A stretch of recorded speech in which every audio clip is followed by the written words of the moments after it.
Hi there. If you like watching more content like this, please consider subscribing. We have the best edited videos and it also supports the channel. Now, continue to video. My BF cheated on me and got the other girl pregnant. And now they're together.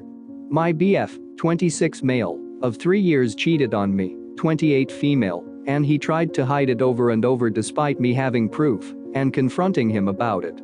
Actually, he was the one who initiated breaking up, but he told me a different reason. And up to this day, he could not face me and own up to how he ended up cheating and got the bitch pregnant in the process. I never thought I would be cheated on, and this guy had been cheated on badly by his ex-GF before me. At the end of it all, I saw him for what he really is, manipulative in his ways, a pathologic liar, a toxic narcissist, and an immature scum of the earth who will never be satisfied. First, let me tell you about how our relationship was from the get-go.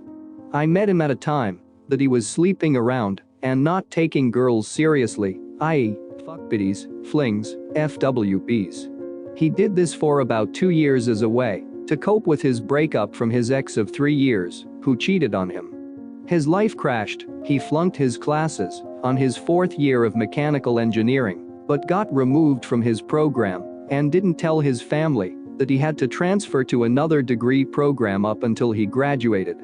He looked at himself as a lost cause. And then we met in 2017. I was a newly licensed medical doctor at that time, trying to meet people to widen my circle. We started dating, and he became honest about his past with buddies and how he was a player, though he never cheated. He was usually always in it for the thrill and the ego-boosting effect of being a serial dater, likening himself to be Barney Stinson of Him. I, on the other hand, didn't have much of remarkable dating history, where I've only been in almost relationships and one committed relationship before him. I wasn't the type to sleep around too, I just wanted to meet people and try my hand at dating again then, after being in an almost relationship. So, I was new territory for him. We hit it off, and he stopped having about a month after he met me. He poured himself onto me, declared that he wanted to deserve me, to be better for me, and that he realized that it's time for him to stop being a player because he was falling for me then. And I saw that and truly felt that he did. His family saw the changes in him too. And bugged him to let them meet me, as they wanted to meet the one who made him change his ways. They were intrigued too, with me being a doctor. My BF at that time was still finishing up his last 2 years of college, 7th year in college. 5 months into the time that we were dating, his mom had kidney failure and suddenly died. He was devastated, and for some reason his mom's dying words included me. She told him to court me properly, to finally commit to me, and that she wanted me to be the girl for him. She wanted him to get his shit together and be a good man for me. His mother didn't get to meet me, but as she heard stories about me from him, I guess she became enamored by me. I took her words seriously when my BF told me about it, and from then I stepped up further to be by his side no matter what.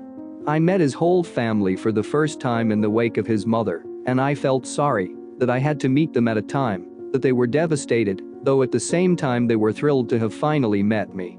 By some twist of fate, our families were actually family friends from the past, and we only knew then our families further got to know each other. My BF and I felt our union were truly fated, and his family became close to me from then on. His grandfather even swore at his mother's burial that he can never cheat on me and whatnot because it would be a disgrace to his mother's memory. Few months after his mother's death, he spiraled into depression, saying he wanted to give up. There were times that he was clingy with me and wanted me to be around him all the time, and then there were times that he tried to push me away, didn't talk to me for days, and at one point tried to end things with me because he felt too depressed. I tried my best to be with him as much as I could, watched him play basketball after my clinic and hospital duties, went on day trips with him and his family to help him cope with the pain, stayed late at his house on some nights to sleep with him and spend time with him. His love language too, I knew, was receiving gifts and acts of service. So I gave him random gifts every now and then to cheer him up. We got through his phase of depression, even though I admit it was emotionally challenging and felt toxic for me at that time to be treated by him like that. His family also convinced me to stay, and that him losing me might make him bury himself deeper into depression without him knowing it. We were happier, and our relationship got stronger after that. Around a year of being together that way, we finally decided to make our relationship official in front of family and friends. This happened on my birthday. Oops, red flag there. Don't have your relationship anniversary on either of your birthdays, because trauma might tag along. His family was more than thrilled, and my family was too, because they knew how long I haven't been in a relationship then, and we were both happily in love.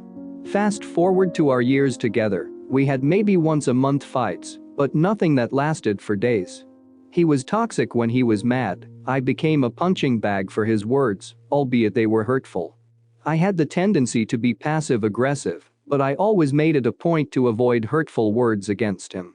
There were times that he said I was boring, or that I was too serious, while he on the other hand was playful, or had the tendency to attack other people's characters. I always spoke my mind, and sometimes it hits his nerves. By the end of our fights, we would both be sorry, and he would always take back what he said, and that he was just angry. That's why he would say hurtful words to me sometimes. I felt verbally abused when we fight, and I tried to convince myself that he really didn't mean them, and that he was only driven by emotion. When I look back at those moments, it is indeed true that a partner's respect for you shouldn't go away when the two of you are arguing or fighting. To add to that, my love language was words of affirmation, so his hurtful words really stung. I was scared, and those scars got healed because I willed myself to heal through time and tried to focus on the times I felt that he loved me. It's a good thing that we didn't become physical when we fight through the years that we were together. But him being hurtful during our fights was a red flag of him being manipulative, a gaslighting narcissist. I accepted that side of him, and eventually, I was able to handle our fights with less impact, though I still felt crying every time we fought. He was always the one to offer that we break up when the fight gets too intense, but when the emotion dies down, we both apologize and make up and we get back to our good days.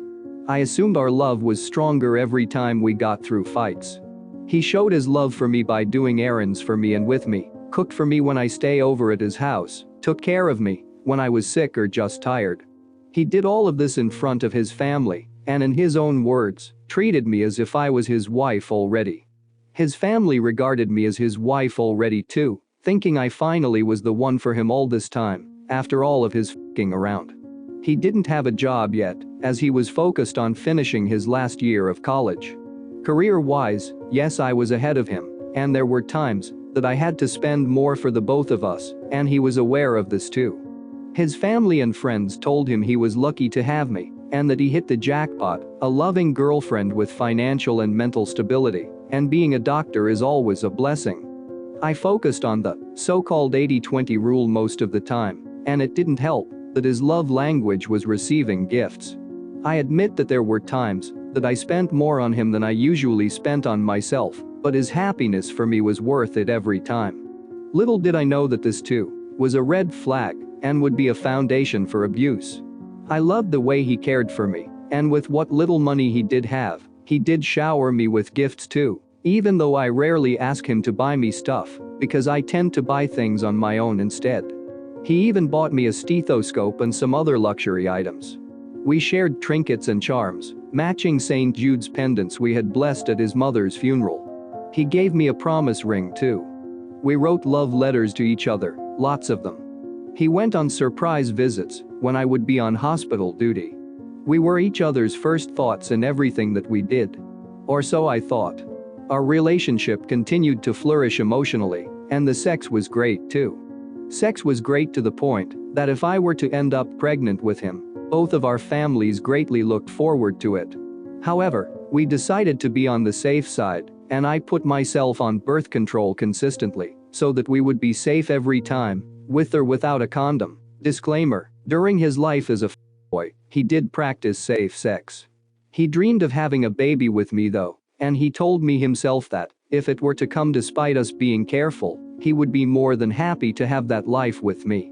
I looked forward to having a baby with him too, but I knew he still had other dreams: to finish his double degree, and to be able to focus on building his career as a soon-to-be engineer, and that was the reason that we decided to be careful, but at the same time, we enjoyed sex.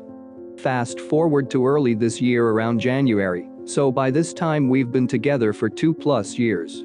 I randomly viewed his Instagram profile and see a picture with him tagged. I saw him sitting with a girl and her family in a sort of romantic cutesy pose.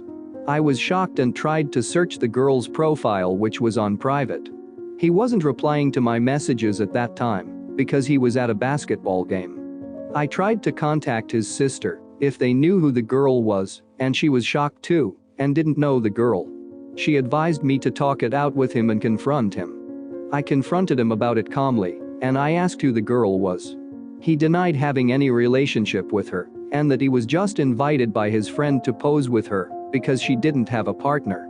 That they were just friends. He was sorry, and I forgave him. But at the same time, I reminded him that in the presence of other people he should act like he has a girlfriend, even if he doesn't know a picture of him will be posted for people to see. And that if he cheats on me, I would leave him then and there. And he reassured me over and over. His sister talked to him after that, and he reassured his family too, that he wouldn't do that to me, because in his own words, I loved him at his lowest point, and that he loved me so much. I gave him the benefit of the doubt too, because I knew that he knew the feeling of being cheated on with what his ex-GF did to him. And I emphasized that to him too, so as to set my boundaries further. But I never forgot the girl's name, and I kept tabs on her afterward. Our relationship went on normally after that. There were times that I tried to search the girl through Facebook, but I couldn't find her, maybe because of privacy settings, or so I thought. One day in June, I don't know what cosmic power drove me to look at my privacy settings and my list of blocked people on Facebook. And lo and behold, I saw the girl's name on my blocked list. I unblocked her and saw her Facebook profile and saw my BF liking some of her posts and photos. There were no provocative photos, and some interactions looked friendly, not flirty, so I assumed they were really just friends. But what threw me off is I don't remember blocking her. How could I block her if technically I didn't know her? I just happened to keep tabs on her after my suspicion back in January. Again, I confronted my BF about it. I told him how I wondered why the girl ended up on my block list and that it felt weird to me and looked like a glitch of some sort. He became defensive and turned the tables on me, that it looks like I don't trust him anymore despite him denying their connection. I took his word for it and we left it at that, with us sealing our argument with "I love you" over and over. Looking back, my BF, who I didn't think to be that kind of a manipulative, may have slipped into my phone and put her on my blocked list himself. And up to this day, he hadn't owned up to it. Other people only helped me realize that he might have. We got through that again and continued with our relationship normally. We were still separated physically because of the lockdown, and his family was extra keen on not letting him out because they were paranoid. During this lockdown, I was the one who visited him at least once a month, and every time I visited him, I made sure to have a negative COVID PCR test before I went to visit him because I worried that I might catch COVID while I went on hospital duty, and I thought of his family too.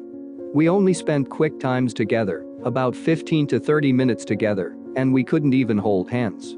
We couldn't kiss. And all throughout we both knew we couldn't find a way to have sex or whatnot.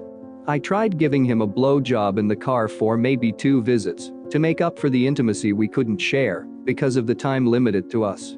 We knew we both craved each other, but that's what we agreed to temporarily. After every encounter, we would always part ways with only a quick hug.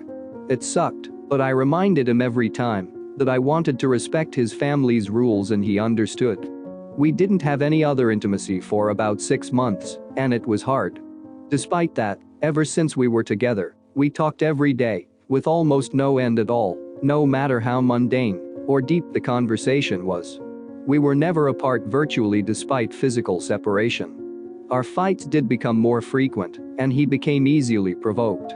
There were times he wouldn't message as frequently because he would be playing computer games for hours on end, which became a point of argument for us too.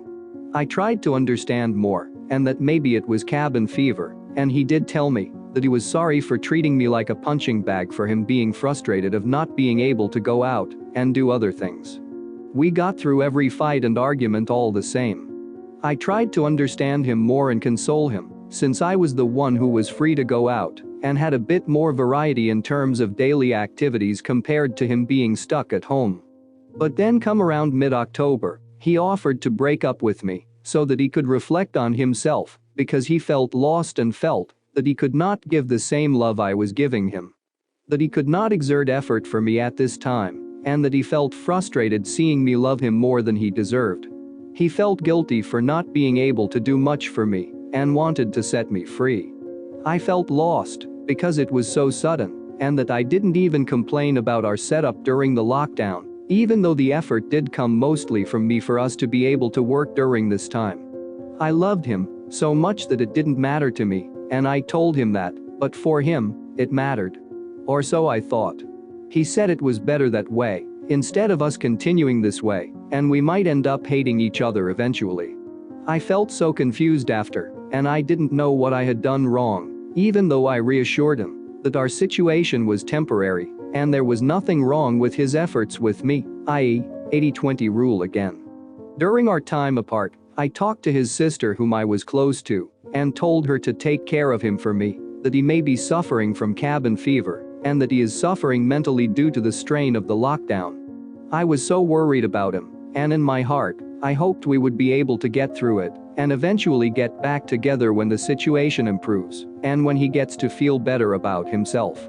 His sister, on the other hand, had a weird gut feeling that the breakup was too sudden, and she tried to pry him to get to the bottom of our breakup.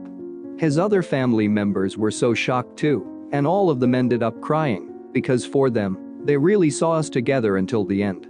They tried to ask him why, but he couldn't answer them fully. They just saw him depressed at home and avoided talking about what happened. Weeks passed and I was still so devastated, crying every day, even while on duty at the hospital, trying to figure out what went wrong between us, with my co-workers seeing me trying to keep it together every time.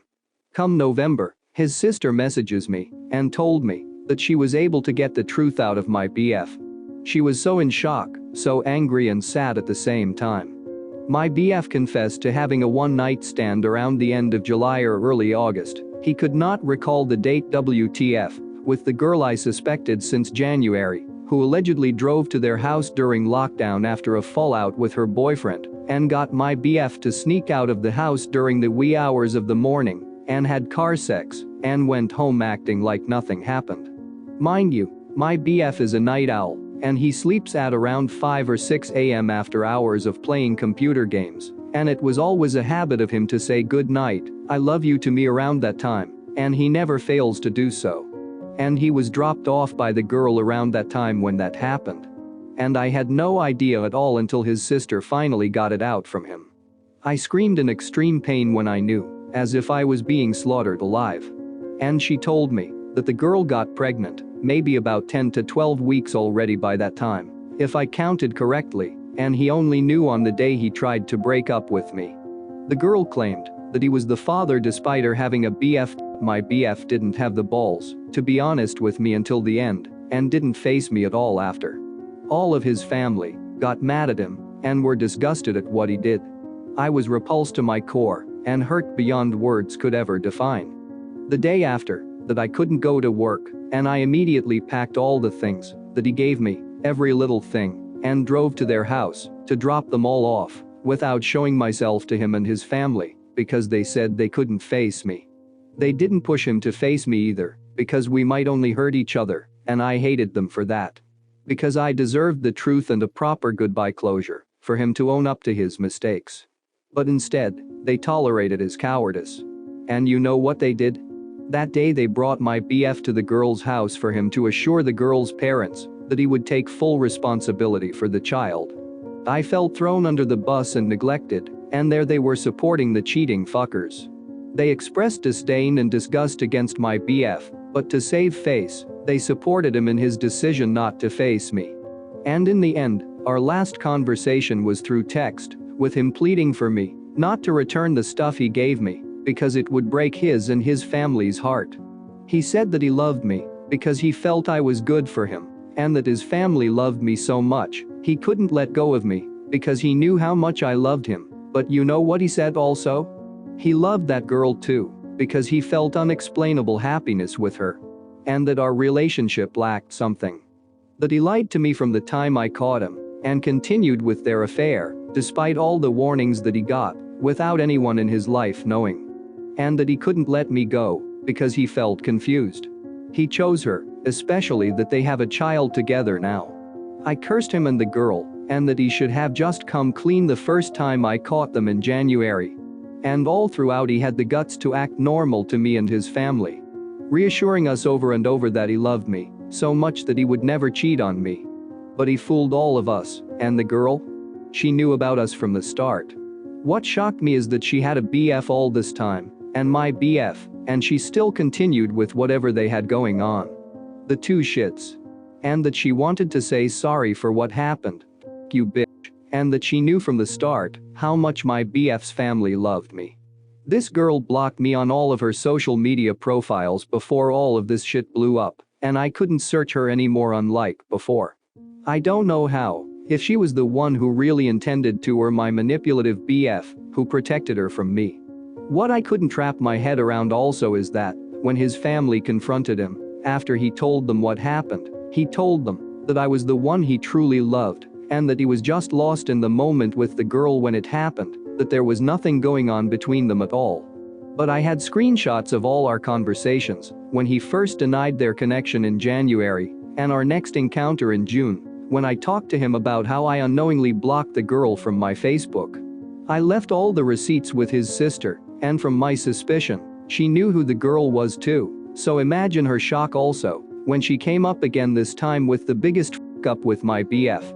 My BF's sister and all his family felt how much I loved him, and they knew I loved all of them too with all my heart, because they were his family.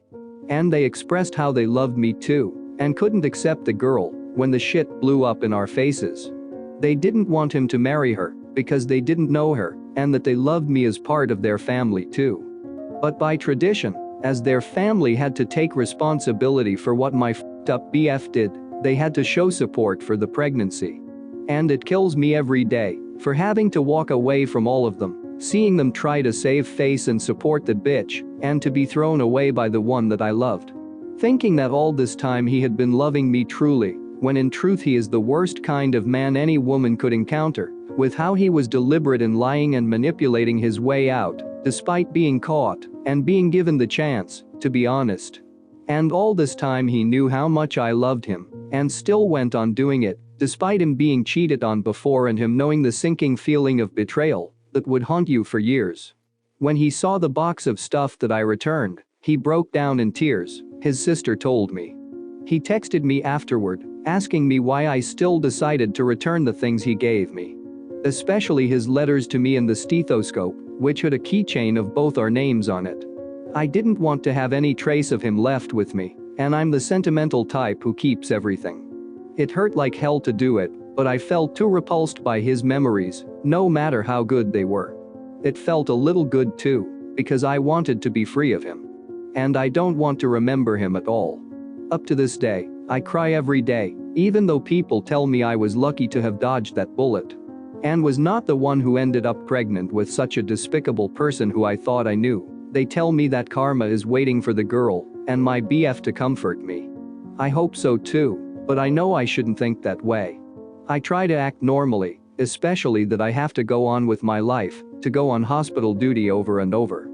My colleagues are a big help to me right now, and I told them my story too, and help me get through my trauma each day, listening to me, and comforting me every time I break down despite being on duty as a doctor. I reconnected with friends who have been through similar stuff, and they are helping me get through this too. I feel bad for cursing him and the girl, but uttering those words was the worst I was able to do. No matter how much I wanted to hurt them, just to show them the immense pain they had caused. I'm trying to heal day by day, but the feeling of betrayal comes in waves, soaking me every night, and the pain is indescribable, because I couldn't believe I loved and trusted someone like that. How could people like that sleep at night? But in the end, I felt God's presence. That he was the one who pushed me to know the truth, trying to let me know from the first time I suspected my BF. It is true that God kills the romantic connection before it kills you. That gives me chills, but the uncertainty after all of it fogs my vision, wishing that I could be loved truly the way I deserve to be loved. And the thought that they are living normally, looking forward to having a child despite all the deceit. With me suffering like this haunt me to this day. I pray every day that I may be closer to healing, that I may forget everything. They say we should forgive those who wronged us no matter what. But I don't have the strength to do so yet. With so much manipulation and betrayal. How do you heal from something like this? TLDR, long-term BF, felt like a fated union, almost like husband and wife. Suspected to be cheating, and confronted calmly, but was reassured over and over. Lockdown happens and the boom has a baby mama which was the suspected girl from the start, and they end up together.